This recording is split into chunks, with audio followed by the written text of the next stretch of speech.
умел. Вот родители рассказывали, что с детства за что брался, всегда все заканчивал, доводил до конца, усидчивость была. Вот.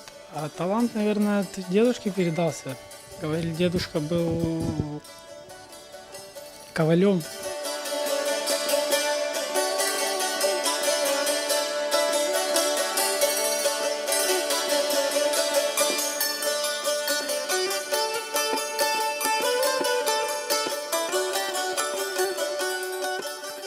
Я вот выбрал женские украшения в крымско-татарском национальном стиле, так как там этого никто не делал, не видел, не знает. Вот, поэтому я решил сделать такое. Ну, экзаменаторы все оценили очень хорошо, достойно. Самый максимальный балл поставили, 12 баллов на то время.